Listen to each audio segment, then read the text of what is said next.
बिच्छू का खेल एक बहुत ही अलग और बहुत ही हटके टाइप वेब सीरीज है।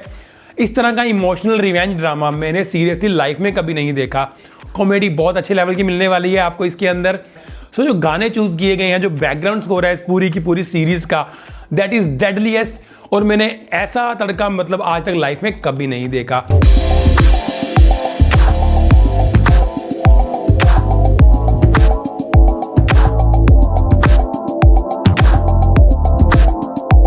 दोस्तों, बिच्छू का खेल स्टारिंग देवेंदु शर्मा, अंशुल चौहान, राजेश शर्मा, जीशान कादरी और भी बहुत सारे जाने माने ना सही पर बहुत टैलेंटेड फेसेस आपको देखने को मिलेंगे इस सीरीज में। ये सीरीज मेरे लिए काफ़ी ज़्यादा स्पेशल है, जो मैं इसके ट्रेलर रिएक्शन में भी बोल चुका हूँ। और इसको जो स्पेशल बनाते हैं वो काफ़ी सारे फैक्टर्स हैं। सबसे पहला फैक्टर देवेंदु शर्मा, जिसको मुन्ना भैया 2.0 के अवतार में देखने वाले हैं इस सीरीज में, और उसके लिए मैं काफ़ी ज़्यादा एक्साइटेड था। दूसरा फैक्टर है इसके राइटर हैं जो जिब्रान नूरानी, जो one of the story writers and screen play writers हैं इस सीरीज के।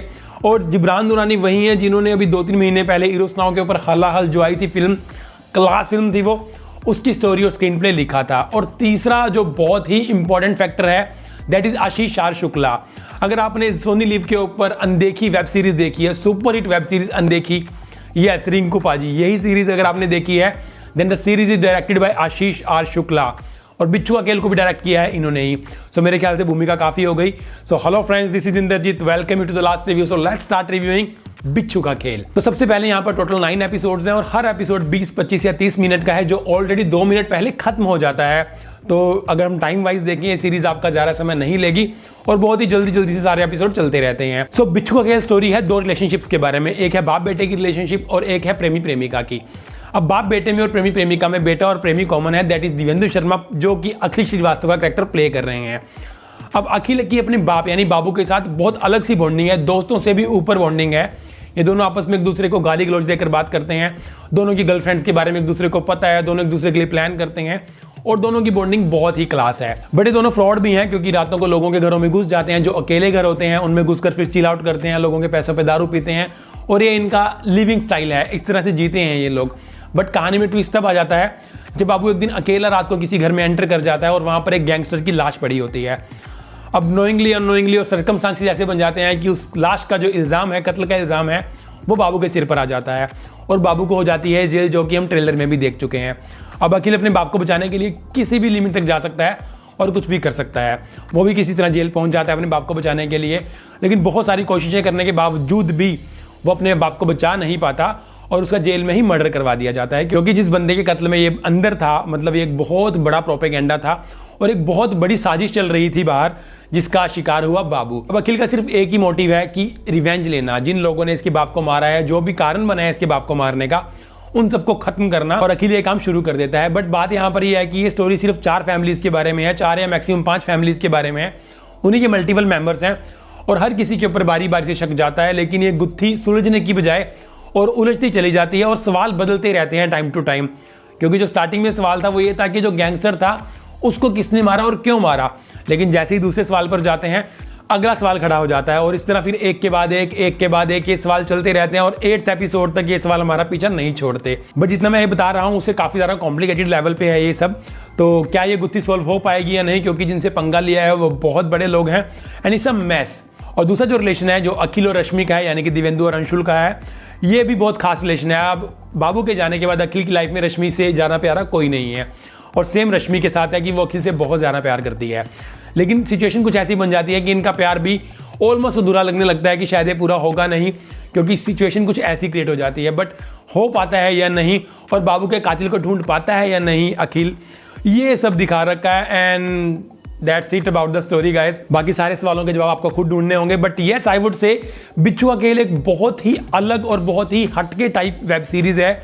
इस तरह का इमोशनल रिवेंज ड्रामा मैंने सीरियसली लाइफ में कभी नहीं देखा, जिसके बहुत सारे प्लस पॉइंट्स भी हैं, जिसके बहुत सारे माइनस पॉइंट्स भी हैं। अगर मैं प्लस पॉइंट की बात करूं तो जिस तरह से ये सीरीज दिखाने की कोशिश की है, हमें रेट्रो सॉन्ग डाले हैं बॉलीवुड के सारे, और एक एक सॉन्ग जिस सिचुएशन पे आता है मतलब मजे को मल्टीप्लाई कर देता है और आपको सीरीज देखने का मजा और आता रहता है।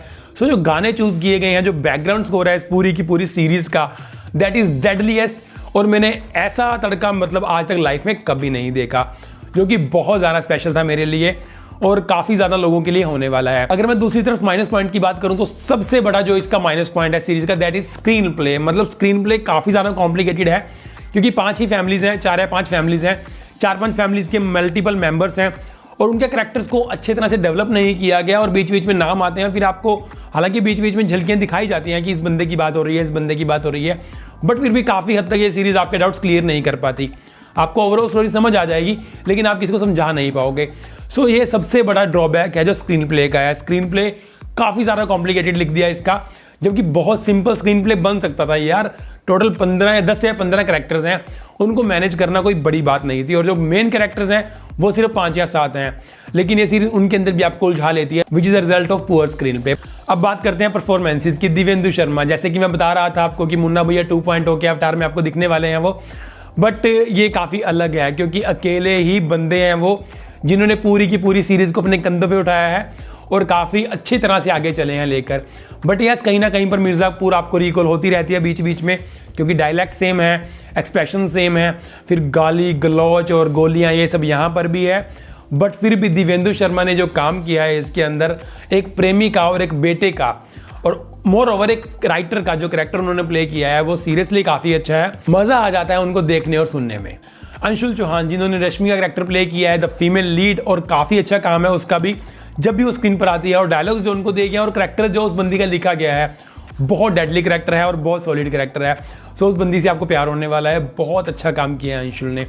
ज़ीशान कादरी बहुत अच्छे आर्टिस्ट हैं, राइटर भी बहुत अच्छे हैं, डायरेक्टर भी बहुत अच्छे हैं, काफ़ी अच्छा काम करते हैं। बट इस बार उनके अंदर जो ग्लिम्स थी वो सिर्फ सलमान खान की दिख रही थी। जैसे कि आप सलमान खान को देख रहे हो तो सारी की सारी क्या एक्टिंग उन्होंने एज अ दबंग बनकर कर दी, जो मुझे अच्छा नहीं लगा। एक्सपेक्टेड नहीं था मुझे उनसे ऐसा, क्योंकि वो आर्टिस्ट काफ़ी अच्छे हैं। बट यस, उनका जो कैरेक्टर है वो एक अलग सा कॉमिक एंगल देता है, सो मज़ा तो आपको आता है।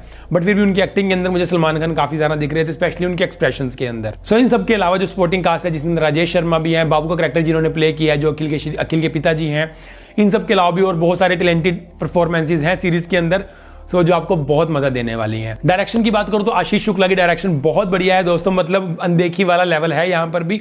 बट ये जॉनर अलग है और स्क्रीन प्ले कहीं ना कहीं डोमिनेट कर देता है डायरेक्शन को, जो कि स्क्रीन प्ले मैं आपको बता चुका हूँ उतना अच्छा नहीं है, इसलिए आपको डायरेक्शन दिखती नहीं है, बट डायरेक्शन काफी अच्छी है। सो गाइस, में लास्ट वर्ड बिच्छू का खेल, अगर आप कुछ अलग देखना चाहते हो, कुछ अलग डिमांड कर रहे हो, तो आपको जरूर देखनी चाहिए, क्योंकि इसका बैकग्राउंड स्कोर और एक अलग सा इमोशनल रिवेंज ड्रामा, जैसे कि मैं बता रहा था आपको, और बहुत अच्छी अच्छी परफॉर्मेंसेस, ये सब इसको एक मतलब ट्राई तो बनती ही है देनी। तो अगर आप हट के कंटेंट कुछ देखना चाहते हो तो आप जरूर देखिएगा इसे। कॉमेडी बहुत अच्छे लेवल की मिलने वाली है आपको इसके अंदर, और एक मतलब गुत्थी जो है जो उलझ रखी है आपको सुलझानी है, वो भी काफ़ी बढ़िया है। बट यस, बीच में कॉम्प्लिकेटेड मैटर हो जाता है। बट यस, अगर आप फैमिली के साथ देखना चाहते हैं तो यहाँ पर न्यूडिटी तो कुछ खास नहीं है, बट यहाँ पर गाली गलौच काफ़ी ज़्यादा है, तो अगर वो आप बेयर कर सकते हैं तो आप इसको अपनी फैमिली के साथ भी देख सकते हैं। तो गाइस, ये थे मेरे बिच्छू का खेल को लेकर रिव्यू। उम्मीद करता हूँ आपको पसंद आए होंगे। अगर आए हैं तो प्लीज़ लाइक कर दीजिएगा वीडियो को। आप मुझे कमेंट के अंदर भी बता सकते हैं। Also don't forget to subscribe my channel. So मिलता हूँ जल्दी अगले किसी वीडियो के साथ। Till then bye bye, thank you for watching.